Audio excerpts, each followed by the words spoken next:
Van Kessel. Now Beaton jumps on top of, don't know who it was, number 34, Reid. He just jumped on Reid from behind. Now here comes Beaton after Reid again. Reid, somebody came off the bench. There's no, Beaton is crazy. I have to admit, the guy is just nuts. Get him off the ice. Oh, here we go. Oh, this is crazy. Oh, no. This is real dumb stuff. Antoski came off the bench. I saw Antoski come off the bench. Now, I don't know who else came off the bench, but this is just crazy. There's no way this should happen. Reid's trying to come out of the penalty box. Well, at least there's no fighting on the ice anyway. That's one good thing.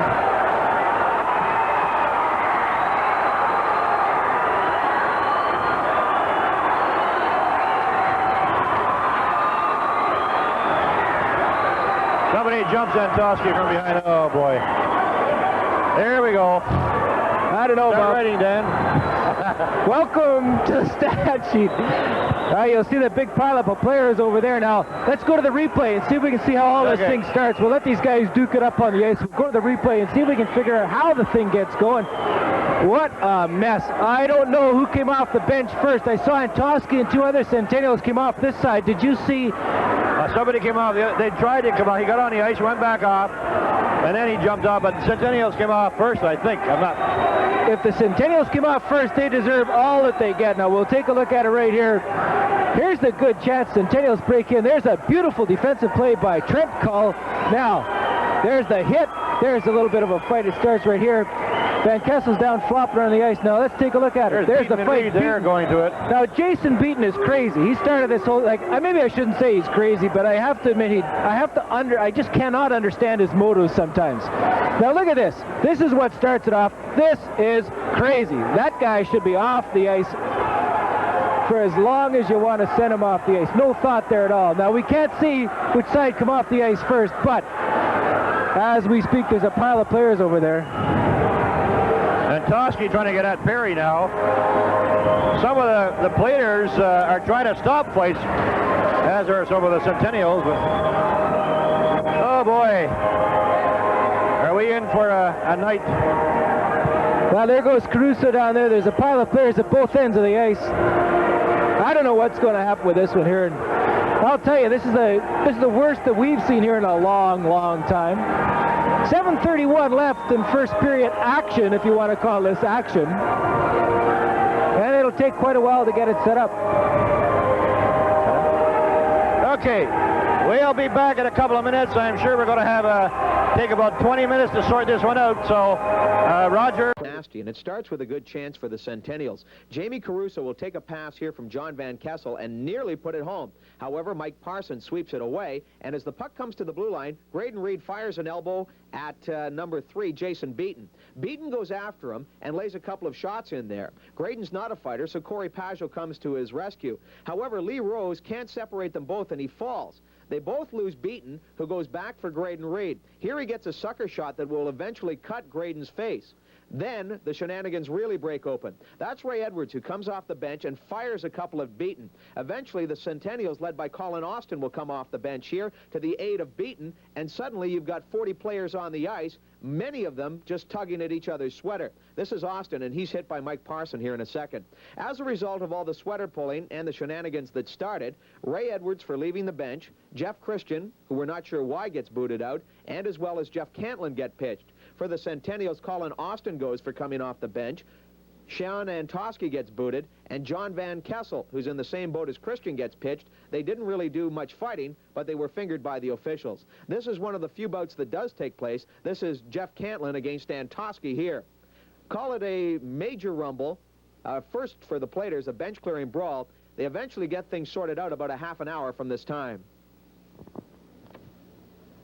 Shawn White makes it after two games anyway, as the Centennials and the Platers battled it out, literally.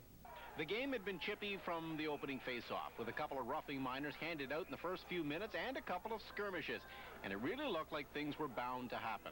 The game started off pretty chippy. Something like this was going to happen. It was bound to happen. We didn't think it would go to that extent, but you know, something like that happened, and you know, it's going to go on. It's going to happen. Things like that. It's either that or you know, a lot of fights and fisticuffs throughout the whole game. This way, you know, it cleared it a lot earlier, and you know, the game kind of calmed down after that. It all broke loose with 7.5 minutes to go in the first. Jason Beaton tried to take on the Platers' Grayden Reid. That formed a skirmish, and you can see the Platers' Ray Edwards, number 19, come into the fray from off the bench. That emptied both benches. He left the bench. He started into a fight. We hadn't left the bench yet, and he was already throwing punches. You know, Bert restrained us until then, and you know, it got to the point where we really had no choice, and I left the bench and went after them, and once I left the bench, it seemed both benches cleared after that. The ensuing brawl resulted in 6 players being ejected from the game. The Centennials given the heave: Shawn, Antoski, Colin, and John Van Kessel. I was on the ice. I think that was sort of a third-man-in situation, and you know, I went around and you know, went from here to there more or less, but I didn't really get in any main fights, and it didn't seem like anybody was too willing to go anymore. They all wanted to get off and start the game again, it seemed, but I don't know. The referee told me to calm down. I didn't, so I'm going to pay the price, I guess. But the real cost wasn't the players tossed out. It was what players were. The Platers didn't lose a lot, while the Sens lost key personnel, especially Van Kessel, on a rather limited defense corps. That meant that Frayne or Beaton had to play regular, and neither Frayne or Beaton were playing well at all last night. So that took us down to 3 defensemen that were playing. You know, at that point in time, that was a very key spot to be in. And there's another cost. The team didn't seem to have the same sharpness after that and ended up losing 6-5. We lost a couple of our key guys from the brawl, and it seemed to deflate us and boost their spirits up, and just seemed that we never got going after the brawl. We were flying at the beginning, and or myself anyway, I've never been in one of those in 3 years, and I don't know, in a way it kind of shook me up. Like I was dead the second period, and I think a lot of the guys were.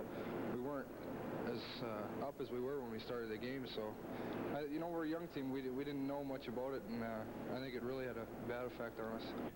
Actually, the effect remains. The Centennials really got into a slump during and after that.